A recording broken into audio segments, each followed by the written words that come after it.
Hello friends, welcome back to our channel moms daily. ഇന്ന് ഞാൻ വന്നിരിക്കുന്നത് ഒരു 4 മണി പലഹാരമായിട്ടാണ്. ആവിയിൽ വേവിച്ചെടുക്കുന്ന, പെട്ടെന്ന് തന്നെ ഉണ്ടാക്കിയെടുക്കാൻ പറ്റുന്ന ഒരു 15 മിനിറ്റിനകത്ത് നമുക്ക് ഈ ഒരു പഞ്ഞപ്പം ഉണ്ടാക്കിയെടുക്കാൻ പറ്റും. നല്ല സോഫ്റ്റായിട്ട് നല്ല പഞ്ഞ് പോലത്തെ അപ്പമാണ്. അപ്പോൾ ഇതെങ്ങനെ ഉണ്ടാക്കാമെന്ന് നമുക്ക് പെട്ടെന്നൊന്ന് കണ്ടു നോക്കാം. അപ്പോൾ അതിനായിട്ട് ഞാനിവിടെ ഒരു ബൗൾ എടുത്തിട്ടുണ്ട്. ഇതിനകത്തോട്ട് 3 മുട്ട ഒന്ന് പൊട്ടിച്ചൊഴിക്കുന്നുണ്ട്. നിങ്ങൾക്ക് ഈ മുട്ടയുടെ എണ്ണം കുറയ്ക്കാട്ടോ, അത് 1-2 മുട്ട എടുക്കാം, അല്ലെങ്കിൽ 3 മുട്ടയിൽ നിർത്താം. ഞാനിപ്പോൾ ഇവിടെ 3 മുട്ടയാണ് എടുത്തിരിക്കുന്നത്. ഇനി നമുക്ക് ഈ മുട്ട ഒന്ന് നന്നായിട്ടൊന്ന് ബീറ്റ് ചെയ്തെടുക്കണം.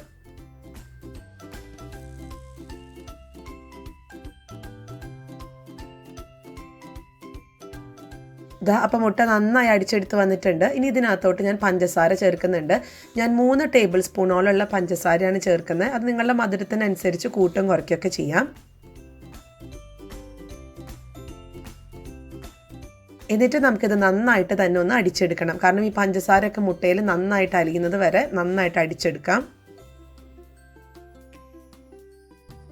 അപ്പോൾ ഇതാ ഞാൻ ഈ പഞ്ചസാരയും മുട്ടയൊക്കെ നന്നായി അടിച്ചെടുത്ത് വന്നിട്ടുണ്ട്. ഇനി ഇതിനകത്തോട്ട് 3 ടേബിൾ സ്പൂണോളമുള്ള ഓയിലാണ് ഞാൻ എടുക്കുന്നത്. നിങ്ങൾക്ക് ഓയിലിന് പകരം ബട്ടർ വേണമെന്നുണ്ടെങ്കിൽ എടുക്കാം. ഇത് സത്യത്തിൽ കേക്കിൻ്റെ മിക്സ്ചർ തന്നെയാണ്, പക്ഷേ കേക്ക് ആയിരിക്കുമ്പോൾ നമ്മൾ ബേക്ക് ചെയ്തിട്ടാണ് ഉണ്ടാക്കുക. പക്ഷേ ഈ ഒരു സെയിം ബാറ്റർ തന്നെ നമ്മൾ ആവിയിൽ വെറും 15 മിനിറ്റ് കൊണ്ട്, 15 മിനിറ്റ് വേണ്ട, അതിൻ്റെ താഴെയുള്ള വെറും സമയം കൊണ്ടാണ് ഉണ്ടാക്കിയെടുക്കുന്നത്. അപ്പോൾ ഇതാ ഓയിൽ ചേർത്ത് നന്നായിട്ട് അടിച്ചിട്ടുണ്ടായിരുന്നു. പിന്നെ ഞാൻ ഒരു 1/2 ടീസ്പൂണോളം കൂടിയുള്ള വെനില എസൻസ് ചേർത്ത് കൊടുത്തിട്ടുണ്ട്. എന്നിട്ട് ഇതുപോലെ നന്നായി അടിച്ചെടുത്ത് വന്നിട്ടുണ്ട്. അപ്പോൾ ഇതവിടെ മാറ്റി വെച്ചിട്ടുണ്ട്. ഇനി നമുക്ക് ഡ്രൈ ആയിട്ടുള്ള കാര്യങ്ങൾ ചേർക്കാം. അതിനായിട്ടൊരു ബൗൾ എടുത്തിട്ടുണ്ട്. അതിനകത്തോട്ട് ഒരു അരിപ്പ വെച്ചിട്ടുണ്ട്. അരിപ്പയ്ക്കകത്തോട്ട് ഞാൻ 1 കപ്പോളം ഉള്ള മൈദപ്പൊടിയാണ് ചേർത്ത് കൊടുക്കുന്നത്. നിങ്ങൾക്ക് മൈദയ്ക്ക് പകരം ഗോതമ്പ് പൊടിയാണെന്നുണ്ടെങ്കിലും ചേർത്ത് കൊടുക്കാം. ഇനി ഇതിനകത്തോട്ട് ഞാൻ ഒരു 3/4 ടീസ്പൂണോളം ബേക്കിംഗ് പൗഡറാണ് ചേർത്ത് കൊടുത്തിരിക്കുന്നത്. അതുപോലെ ഒരു നുള്ളു ഉപ്പും കൂടെ ചേർത്തിട്ടുണ്ട്. ഇനി നമുക്കിത് ഒന്ന് നന്നായിട്ട് അരിച്ചെടുക്കണം. ഇതിനകത്ത് എന്തെങ്കിലും തരികളൊക്കെ ഉണ്ടെന്നുണ്ടെങ്കിൽ പോവാൻ വേണ്ടിയിട്ടാണ് കേട്ടോ നമ്മളിതൊന്ന് അരിച്ചെടുക്കുന്നത്. അപ്പോൾ ഞാൻ അരിച്ചെടുത്ത് കഴിയുമ്പോഴത്തേക്ക് നിങ്ങൾക്ക് കാണാൻ പറ്റും ചെറുതായിട്ട് ഇങ്ങനെ തരികൾ എടുക്കുന്നത്. ആ തരികൾ നമ്മളിത് അരിക്കാതെ ഈ ഒരു നമ്മളിതൊന്ന് ആവി കയറ്റെടുക്കുകയാണെന്നുണ്ടെങ്കിലുണ്ടോ അതൊരു നമുക്ക് ഒട്ടും തന്നെ സോഫ്റ്റായിട്ട് കിട്ടത്തില്ല. അപ്പോൾ അതുകൊണ്ടാണ് നമ്മളിതൊന്ന് അരിച്ചെടുക്കുന്നത്. അപ്പോൾ നമുക്ക് നല്ല ഫൈൻ പൗഡറായിട്ട് കിട്ടിയിട്ടുണ്ട്. ഇനി നമുക്ക് ഈ ഒരു പൗഡറാണ് നമ്മൾ മുട്ടയുടെ മിക്സിലോട്ട് പതുക്കെ ഒന്ന് ഇട്ട് കൊടുക്കുകയാണ്. അതായത് എല്ലാം കൂടി ഒരുമിച്ച് ഇട്ട് കൊടുക്കരുത് പൊടി. നമുക്ക് കുറേശ്ശെ ഇട്ടിട്ട് വേണം ഈ ഒരു മുട്ടയുടെ മിക്സ് ഈ ഒരു പൊടിയും കൂടെ നന്നായിട്ടൊന്ന് ഇളക്കിയെടുക്കാനായിട്ട്. അപ്പോൾ ഒന്നില്ലെങ്കിൽ നിങ്ങൾക്കൊരു സ്പൂൺ വെച്ചിട്ടോ അല്ലെങ്കിൽ ഇതുപോലത്തെ ഒരു സ്പാച്ചുല വെച്ചിട്ടോ നമുക്ക് ഇളക്കി കൊടുക്കാം. അപ്പോൾ ഞാൻ ഇതൊന്ന് മിക്സ് ചെയ്തെടുത്തിട്ട് വരാം.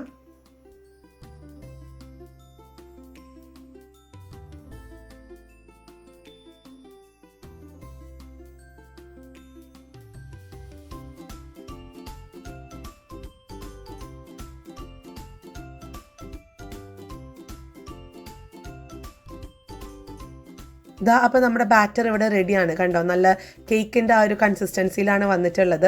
ഇനിയിപ്പോൾ നിങ്ങൾക്ക് ഇപ്പോൾ എന്താ പറയുക, ഒത്തിരി ലൂസായി പോയി എന്ന് തോന്നുവാണെങ്കിൽ അല്പം പൊടി ചേർക്കാം, അല്പം മൈദപ്പൊടി ചേർക്കാം, അല്ലെങ്കിൽ ഗോതമ്പ് പൊടി ചേർക്കാം.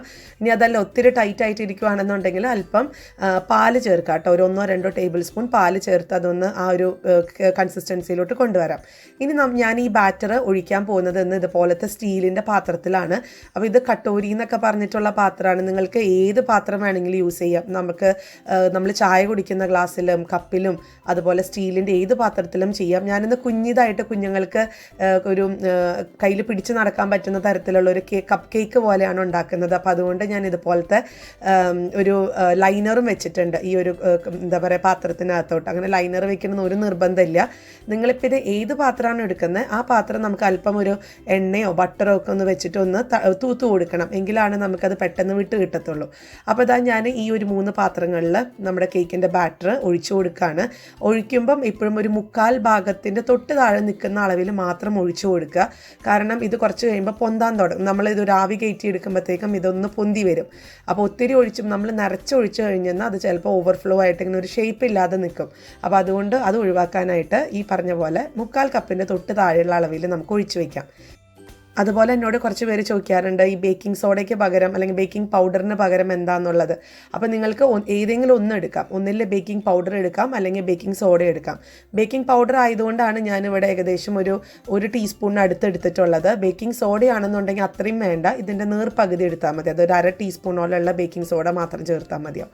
അപ്പോൾ ഇതാ നമ്മുടെ കേക്ക് ഞാൻ ഇതുപോലത്തെ 3 പാത്രത്തിൽ നിറച്ച് വെച്ചിട്ടുണ്ട്. പിന്നെ ലൈനർ ഇടണം എന്നൊരു നിർബന്ധമില്ല കേട്ടോ. ലൈനർ ഇടണം എന്ന് ഓർത്തുകൊണ്ട് ആരും ഉണ്ടാക്കാതിരിക്കരുത്. ഇതല്ലാത്ത പാത്രങ്ങളിലും ഉണ്ടാക്കാം. അപ്പം ഞാൻ അങ്ങനെയും ഒരെണ്ണം കൂടെ കാണിക്കാം. അപ്പോൾ ഇത് ലൈനർ വെക്കാതെ ഞാൻ ഈ ഒരു സ്റ്റീൽ പാത്രത്തിലാണ് ഞാൻ ഉണ്ടാക്കുന്നത്. അപ്പോൾ ആദ്യം തന്നെ ഞാൻ അല്പം എണ്ണയാണ് തൂത്ത് കൊടുക്കുന്നത്. എണ്ണ തൂത്ത് കൊടുത്തതിന് ശേഷം നമുക്ക് ബാറ്റർ അതിനോട്ട് ഒന്ന് ഒഴിച്ചു കൊടുക്കാം.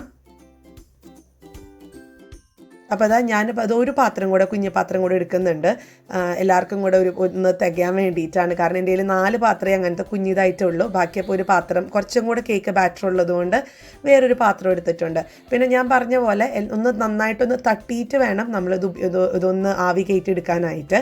അപ്പോൾ ഇത്രയേ ഉള്ളൂ. ഇതാണ് നമ്മുടെ കേക്കിൻ്റെ ബാറ്റർ. ഈ കേക്കിൻ്റെ ബാറ്റർ ഉണ്ടാക്കാൻ വേണ്ടിയിട്ട് വെറും ഒരു 3 മിനിറ്റ് പോലും എടുക്കില്ല. നമ്മളെല്ലാ മിക്സും കൂടെ ഒരുമിച്ച് അങ്ങ് ഒന്ന് മിക്സ് ചെയ്തെടുത്താൽ 3 മിനിറ്റ് മതി ഈ ഒരു ബാറ്റർ ഉണ്ടാക്കാനായിട്ട്. അപ്പോൾ ഇതെങ്ങനെയാണ് ആവി കയറ്റി എടുക്കുന്നതെന്ന് നോക്കാം. അപ്പോൾ അതിനായിട്ട് ഞാനൊരു പാത്രം, ഒരു സ്റ്റീമർ വെച്ചിട്ടുണ്ടായിരുന്നു. അതിൽ നിന്ന് ആവി വരാൻ തുടങ്ങിയിട്ടുണ്ട്. ആവി വരാൻ തുടങ്ങുന്ന സമയത്താണ് നമ്മൾ ഈ ഒരു കേക്കിൻ്റെ ഈ ഒരു ബാറ്റർ വെച്ച് കൊടുക്കുന്നത് കേട്ടോ. അപ്പോൾ ഞാനത് വെച്ച് കൊടുത്തിട്ടുണ്ട്. ഇനി നമുക്കിതൊന്ന് മൂടി വെച്ചിട്ട് ഒരു 10 മിനിറ്റ് മുതൽ 10 മിനിറ്റ് 12 മിനിറ്റിനകത്തൊക്കെ ശരിക്കും ഇതായി കിട്ടേണ്ടതാണ്. എനിക്കിപ്പോൾ ഇവിടെ ഒരു 13-14 മിനിറ്റിലൊക്കെ ആയി കിട്ടിയിട്ടുണ്ടായിരുന്നു. അപ്പോൾ ഒരു 10 മിനിറ്റ് കഴിയുമ്പോഴത്തേക്കും നിങ്ങളൊന്ന് പതുക്കെ ഒന്ന് തുറന്ന് നോക്കുക. അപ്പോൾ നമുക്ക് നോക്കാം. ഇപ്പോൾ ഇവിടെ ഒരു 14 മിനിറ്റ് കഴിഞ്ഞു. ഞാനൊന്ന് തുറന്ന് നോക്കുകയാണ്. കണ്ടോ, നല്ല പഞ്ഞി പോലത്തെ നല്ല കേക്ക്. ശരിക്കും കേക്ക് തന്നെയാണിത്. പക്ഷേ നമ്മളൊരു ബേക്ക് ചെയ്തെടുക്കുമ്പോഴത്തേക്കും ഇത് ഒരു കേക്കിൻ്റെ പരുവത്തിന് ഇച്ചിരി ക്രിസ്പി ആയിട്ടും കളറൊക്കെ ഒന്ന് ഇച്ചിരി മാറിയിട്ട് വരും. നമ്മളിപ്പോൾ ഇത് ആവി കയറ്റിയെടുക്കുന്നത് കൊണ്ട് നമുക്ക് പെട്ടെന്ന് കിട്ടും ചെയ്തു എന്ന കേക്കിൻ്റെ അതേ എഫക്റ്റുമാണ് താനും. അപ്പോൾ ഞാനിതിൻ്റെ നിങ്ങളൊരു കത്തി വെച്ചിട്ടൊക്കെ ഒന്ന് കുത്തി നോക്കുക. അപ്പോൾ അത് വളരെ സ്മൂത്തായിട്ട് ഒട്ടിപ്പിടിക്കുന്നില്ല എന്നുണ്ടെങ്കിൽ കേക്ക് ആയി എന്നാണ് അർത്ഥം കേട്ടോ. അപ്പോൾ ഇവിടെ കേക്കൊക്കെ അകൊക്കെ നന്നായി വെന്തിട്ടുണ്ട്. ഞാൻ നോക്കിക്ക് നല്ല സ്പഞ്ചി ആയിട്ടുള്ള ഒരു ടീ കേക്ക് പോലെ തന്നെയാണ് ഇത് ഇരിക്കുന്നത്. നല്ലൊരു പഞ്ഞപ്പം എന്നാണ് ഞാൻ കുഞ്ഞുങ്ങൾക്ക് പറഞ്ഞു കൊടുക്കുക. അപ്പോൾ ഞാൻ ഈ ഒരു പാത്രത്തിൽ നിന്ന് എടുത്ത് വളരെ ഈസി ആയിട്ട് അത് വിട്ട് പോന്നിട്ടുണ്ട്. നമ്മളത് കുറച്ച് എണ്ണയൊക്കെ തൂത്ത് കൊടുത്തതാണ്. അപ്പോൾ നല്ല സ്പോഞ്ചി ആയിട്ടുള്ള ഒരു ടീ കേക്ക് എന്ന് തന്നെ പറയാം. നമുക്ക് പെട്ടെന്ന് തന്നെ തയ്യാറാക്കി എടുക്കാൻ പറ്റുന്ന ഒരു കേക്കാണ്. അപ്പോൾ നിങ്ങളെല്ലാവരും തീർച്ചയായിട്ടും ട്രൈ ചെയ്ത് നോക്കുക. അപ്പോൾ എന്തായാലും ഞാൻ ബാക്കിയുള്ള പാത്രത്തിൽ നിന്നൊന്ന് വിട്ടെടുത്തിട്ട് വരാം. പിന്നെ ഞാൻ എന്തുകൊണ്ടാണ് ഈ ലൈനർ വെച്ചതെന്ന് വെച്ചാൽ നിങ്ങൾക്ക് കാണാം. നമ്മൾ ഈ ലൈനർ വെച്ചിട്ട് ഈ ഒരു ബാറ്റർ ഒഴിക്കുമ്പോഴത്തേക്കും അതിൻ്റെ സൈഡിൽ ഇച്ചിരി ഡിസൈനൊക്കെ വരും. അതിന് വേണ്ടി മാത്രമാണ്, ഒരു കാണാനുള്ള ഒരു ഭംഗിക്കൊക്കെ വേണ്ടിയിട്ട് മാത്രമാണ് ഞാൻ ആ ലൈനർ വെച്ചിട്ടുള്ളത്. അപ്പോൾ ഞാൻ ബാക്കിയുള്ളതൊന്നും എടുത്തിട്ട് വരാവേ. അതുപോലെ തന്നെ നമ്മുടെ moms daily tips and tricks എന്നുള്ള പുതിയ ചാനൽ സബ്സ്ക്രൈബ് ഇതുവരെ ചെയ്തിട്ടില്ലാത്തവർ ദയവ് ചെയ്തൊന്ന് സബ്സ്ക്രൈബ് ചെയ്യണം. നമുക്ക് നമ്മുടെ വീട്ടിലെ ഹോം ടിപ്സും കിച്ചൺ ടിപ്സും ഒക്കെ ആയിട്ടുള്ള കുറച്ച് അധികം നല്ല വീഡിയോസ് നമ്മൾ ഉടനെ അപ്ലോഡ് ചെയ്യുന്നുണ്ട്. അപ്പോൾ അതൊക്കെ നിങ്ങൾ കാണണം എന്നുണ്ടെങ്കിൽ നിങ്ങൾ സബ്സ്ക്രൈബ് ചെയ്തേ മതിയാവൂ. അപ്പോൾ സബ്സ്ക്രൈബ് ചെയ്യുക, സപ്പോർട്ട് ചെയ്യുക. അതുപോലെ തന്നെ ഞാനിപ്പം ഒത്തിരി കമൻസൊക്കെ എനിക്ക് കിട്ടുന്നുണ്ട്. അപ്പോൾ അതിലൊക്കെ ഒത്തിരി സന്തോഷം. നിങ്ങൾ നല്ല അഭിപ്രായങ്ങളൊക്കെ പറയുന്നത് കേൾക്കുമ്പോൾ ഒക്കെ സന്തോഷമാണ്. അപ്പോൾ ഇനിയും തുടർന്ന് സപ്പോർട്ട് ചെയ്യുക. ഇതുവരെ സബ്സ്ക്രൈബ് ചെയ്തിട്ടില്ലെങ്കിൽ ആ ലിങ്കും കാര്യങ്ങളും ഒക്കെ ഞാൻ ഡിസ്ക്രിപ്ഷൻ ബോക്സിൽ കൊടുക്കുന്നുണ്ട്. അപ്പോൾ ഒന്ന് ആ ലിങ്കിൽ പോയിട്ടൊന്ന് സബ്സ്ക്രൈബ് ചെയ്യൂ കേട്ടോ. അപ്പോൾ നമ്മുടെ പഞ്ഞി പോലത്തെ നല്ല സ്പോഞ്ചി ആയിട്ടുള്ള ഒരു ടീ കേക്ക് എന്ന് വേണമെങ്കിൽ പറയാം, അല്ലെങ്കിൽ പഞ്ഞിയപ്പം എന്ന് വേണമെങ്കിൽ വിളിക്കാം. ഈ ഒരു അപ്പം റെഡിയാണ്. നിങ്ങൾക്ക് കാണാൻ കണ്ടോ, അപ്പോൾ നല്ല ബൗൺസ് ചെയ്ത് നിൽക്കുവാണ്. അത്രത്തോളം സ്പോഞ്ചിയാണ്. അപ്പോൾ എല്ലാവരും ട്രൈ ചെയ്ത് നോക്കുക. എന്നിട്ട് ഇഷ്ടപ്പെടുവാണെന്നുണ്ടെങ്കിൽ ലൈക്ക് ചെയ്യാനും ഷെയർ ചെയ്യാനും കമൻറ്റ് ചെയ്യാനും ഒന്നും മറക്കരുത്. അപ്പോൾ നമ്മുടെ ഈ ചാനൽ നിങ്ങൾ ആദ്യമായിട്ടാണ് കാണുന്നതെങ്കിൽ സബ്സ്ക്രൈബ് ചെയ്യാനും മറക്കരുത് കേട്ടോ. അപ്പോൾ അടുത്തൊരു വീഡിയോ ആയിട്ട് നമുക്ക് ഉടനെ കാണാം. അൻറ്റിൽ ദെൻ ബൈ.